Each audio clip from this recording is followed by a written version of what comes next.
والمؤمنون والمؤمنات بعضهم أولياء بعض يأمرون بالمعروف وينهون عن المنكر ويقيمون الصلاة ويؤتون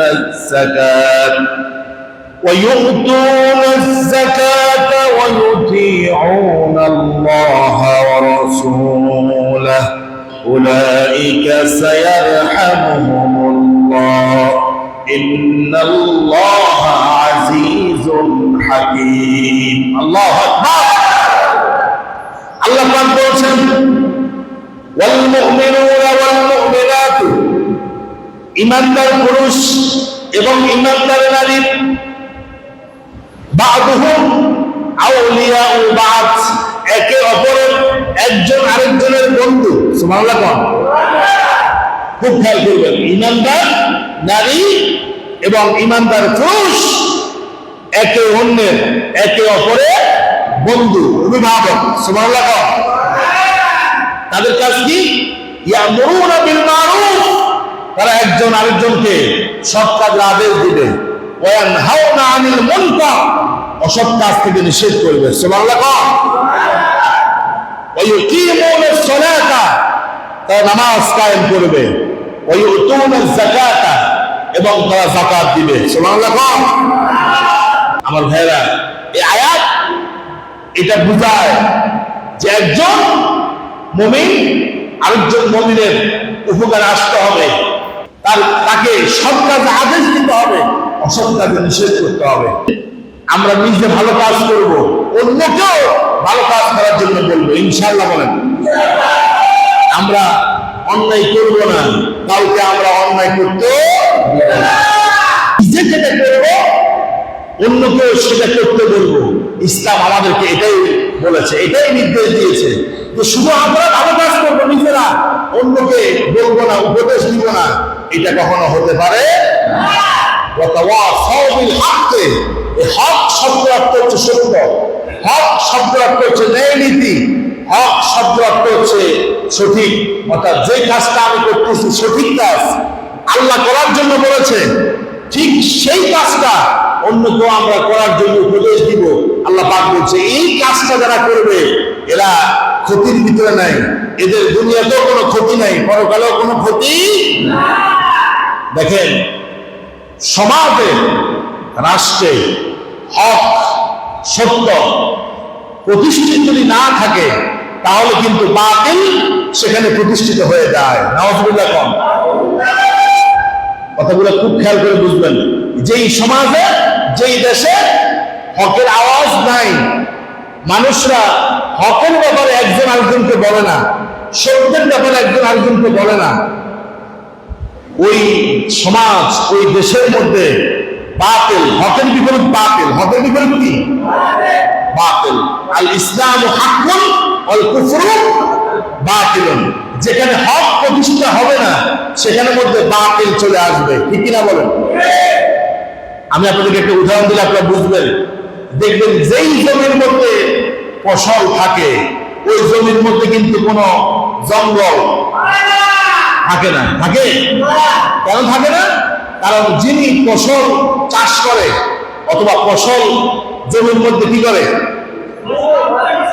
ফসল বনে ফসল চাষ করে তিনি জমির মধ্যে যে আগাছাগুলো আছে যে বন জঙ্গলগুলো আছে সেগুলাকে উপড়িয়ে ফেলে সেগুলা কি করে কারণ এই বন জঙ্গলগুলো যদি উপড়িয়ে ফেলা না হয় তাহলে ফসল কিন্তু ভালো হবে দেখেন যেই জমির মধ্যে ফসল থাকে ওই জমির মধ্যে কোনো আগাছা থাকে ওই জমির মধ্যে কোনো বন জঙ্গল থাকে না আর দেখেন যেই জমিনটা চাষাবাদ করা না হয় অনাবাদী বুঝুন তো অনাবাদী চাষ করা হয় না এমনি ফেলে রাখা হয় দেখবেন যে ওখানের মধ্যে একটা ধানের চারা নাই আছে একটা গমের বীজ সেখানে আপনি পাবেন না যেখানে মধ্যে জমিন চাষ করা হয় না দেখবেন ওই জায়গা পুরোটা বন জঙ্গল আগাছা দখল করে ফেলেছে ঠিক না হক মানে সত্য হক মানে ইসলাম হক মানে হচ্ছে আল্লাহর কোরআন সুবহানাল্লাহ হক মানে হচ্ছে আল্লাহর ইবাদত, ভালো ভালো কাজ। এগুলো যদি সমাজে আমরা প্রতিষ্ঠা করতে পারি, নামাজ যদি প্রতিষ্ঠা হয়, কথা বুঝেন নাই, ইকামাতুস সালাহ, নামাজ যদি সমাজে প্রতিষ্ঠিত হয়ে যায়, আচ্ছা কোন সেখানে কি বাতিল থাকবে? বাতিল মানে হচ্ছে অন্যায়, বাতিল মানে হচ্ছে অপরাধ। এভাবে হক যখন প্রতিষ্ঠিত হয়ে যাবে, অকুল জাল হাক্কু ওয়া যাহাকাল বাতিল, যখন সত্য আসে তখন বাতিল কি হয়? পরাভূত হয়ে যায়, দূর হয়ে যায়।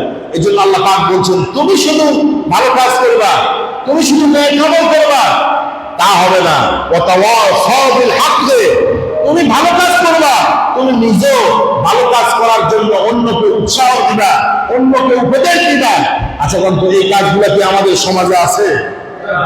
আমি অনেকগুলো তাফসীর দেখেছি যে আল্লাহ যে বলছে ওয়াতাওয়াসাউ বিল হাক্কি, তুমি নিজে ভালো কাজ করো, অন্যকে ভালো কাজের উপদেশ দাও, তুমি নিজেও হকের উপরে থাকো, অন্যকে হকের উপরে চলার জন্য উপদেশ দাও। এই হক এটা কি? আমি তাফসীরের কিতাবের মধ্যে দেখলাম অনেকগুলো বিশদ আলোচনা এসেছে। যেমন কাউকে সত্যের পথে চলার জন্য বলা, এটাও একটা উপদেশ, ঠিক না?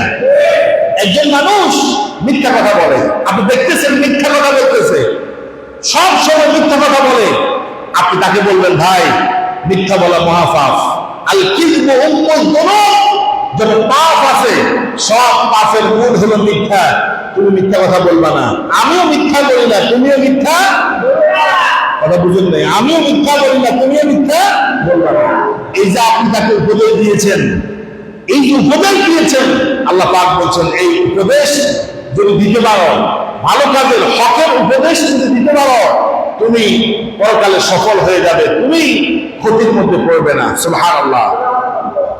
একজন মানুষের কাছে আমানতদারিতা নাই, সে আমানতের খেয়ানত করে, আপনি তাকে উপদেশ দেন ভাই তুমি তো আমানতের খেয়ানত করো, মেহেরবানি করে আমানতের খেয়ানত করা যাবে না। একজন মানুষ তিনি প্রতিবেশীর হক রক্ষা করে না, বলেন কি কিসের হক? প্রতিবেশীর হক। আপনি তাকে একটু ডেকে বুঝান, উপদেশ দেন, ভাই আমি শুনেছি তুমি নাকি প্রতিবেশীর হক আদায় করো না, মেহেরবানি করে তুমি প্রতিবেশীর হক আদায় করো। আচ্ছা কোন এটা কি উপদেশ না? সবাই করেন না, এটা কি উপদেশ না? একজন মানুষ আত্মীয়তার সম্পর্ক ঠিক রাখে না, আত্মীয়দের সাথে ভালো ব্যবহার করে না, আপনি তাকে ডেকে বলেন ভাই তুমি তোমার আত্মীয় স্বজনের সাথে ভালো ব্যবহার করো। একজন মানুষ তার চরিত্র, তার চারিত্রিক সমস্যা আছে, আপনি তাকে ডেকে বললেন ভাই তোমার চরিত্রের মধ্যে তো আমি সমস্যা দেখতেছি, ভালো হয়ে চলো। কারণ রাসূল বলছে জান্নাতে মানুষ সব চাইতে জান্নাতে মানুষ যাবে যার চরিত্র ভালো, সে তাড়াতাড়ি অন্যদের চাইতে জান্নাতে তাড়াতাড়ি যাবে। এভাবে ভালো ভালো কথা বলে আপনি যদি তাকে নসিহত করতে পারেন, উপদেশ দিতে পারেন, আমার আল্লাহ পাক বলছেন এই উপদেশ পরস্পরকে একজন আরেকজনকে যে উপদেশ দেয়, এই উপদেশগুলো পরকালের নাজাতের জন্য তার জন্য যথেষ্ট হয়ে যাবে। সুবহানাল্লাহ। একজন মানুষের গীবত করে, পিছনে কথা বলে, একজন আরেকজনের বদনাম করে, তারপরে হিংসা করে, অহংকার, আচ্ছা কিন্তু এগুলো আমাদের মধ্যে আছে না?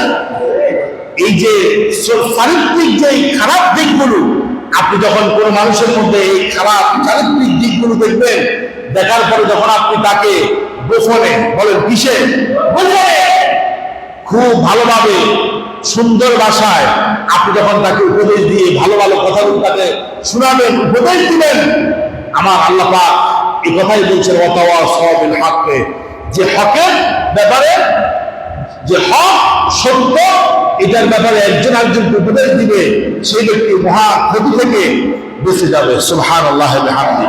আমার ভাইরা এখন বলবেন যে আমরা যদি একজন আরেকজনকে হকের উপদেশ দিয়ে থাকি তাহলে আমাদের লাভ কি হবে? এক নম্বর লাভ হলো আমাদের আত্মশুদ্ধি হবে। বলুন কি হবে? আত্মশুদ্ধি, এবং আমাদের ঈমানটা বৃদ্ধি পেয়ে যাবে। সুবহানাল্লাহ। একজন মানুষ যখন, একজন মুমিন যখন একজন মুমিনকে পরামর্শ দেয়, সৎ কাজের আদেশ দেয়, অসৎ কাজের নিষেধ করে, ভুলগুলো যখন শুধরে দেয়, ভুলগুলো যখন ধরিয়ে দেয়, তখন ওই ব্যক্তির আত্মাটা শুদ্ধ হয়ে যায়, তার ঈমানটা বিশুদ্ধ হয়ে যায়। সুবহানাল্লাহ। কথাগুলো কি আপনি বুঝেন? যে একজন মানুষকে অন্যায়ের পথ থেকে উপদেশ দিয়ে, ভালো ভালো কথা বলে, ভালো উপদেশ দিয়ে আপনি যখন ভালো পথে নিয়ে আসবেন, তখন তার আত্মা, তার অন্তর বিশুদ্ধ হয়ে যাবে এবং তার ঈমানটা বৃদ্ধি পাবে। সুবহানাল্লাহ। আল্লাহ রাব্বুল আলামিন নবীকে বললেন, নবী ওয়াযাক্কির ফাইন্নাদ যিকরা তানফাউল মুমিনিন। আল্লাহু আকবার। ওয়াযাক্কির, হে রাসূল মুহাম্মদ সকলে পড়ি সাল্লাল্লাহু ওয়াযাক্কির। ওয়াযাক্কির, আপনি মানুষকে উপদেশ দেন। কে বলছে? আল্লাহ। তাকে বলছে মুহাম্মদ সাল্লাল্লাহু, নবীজিকে আল্লাহ পাক বলছে ওয়াযাক্কির, হে নবী আপনি আপনার উম্মতদেরকে আপনি উপদেশ দেন। কেন? ফাইন্নায যিকরা, কারণ আপনার উপদেশগুলো তানফাউ, উপকার হবে, আল মুমিনিন, তানফাউল মুমিনিন, মুমিনদের জন্য খুব উপকার আসবে।